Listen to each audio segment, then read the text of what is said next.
ابوبکر صدیق رضی اللہ تعالی عنہ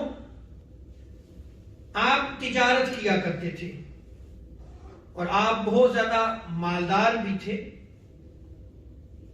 جب آپ نے اسلام قبول کیا تو اس وقت آپ کے پاس 40,000 درہم تھے.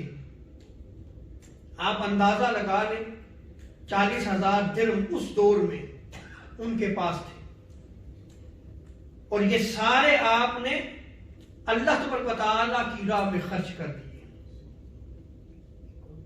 یعنی اگر آپ آغاز اسلام کی طرف دیکھیں تو آغاز اسلام میں بہت بڑی تعداد غلاموں اور لونڈیوں کی تھی جنہوں نے اسلام کو قبول کیا.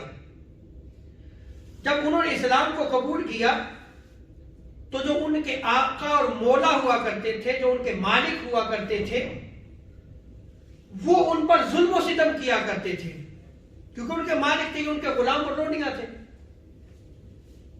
جیسے حضرت بلال حبشی رضی اللہ تعالیٰ عنہ پر ان کا جو مالک تھا وہ بڑا ظلم کیا کرتا تھا, اسی طرح دیگر جو غلام اور لونڈی تھے ان کے مالک جو وہ ان پر ظلم و ستم کرتے. اور حضرت ابوبکر صدیق رضی اللہ تعالی عنہ وہ شخصیت ہیں کہ جنہوں نے ان میں سے اکثر غلاموں کو اور لونڈیوں کو آزاد فرمایا. اسی لیے حضرت عبداللہ ابن عمر رضی اللہ تعالی عنہما بیان کرتے ہیں کہ جب حضرت ابوبکر صدیق رضی اللہ تعالی عنہ ہجرت کے لیے نکلے تو اس وقت آپ کے پاس صرف 5,000 درہم رہ گئے تھے.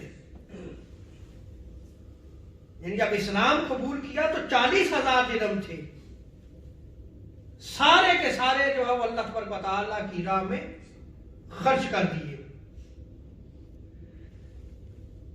جن غلاموں کو حضرت ابوبکر صدیق رضی اللہ تعالیٰ عنہ نے آزاد کیا ان غلاموں میں حضرت بلال حبشی کا نام سر فہرست ہے, حضرت عامر بن فہیرہ, حضرت جاریہ, حضرت نہدیہ.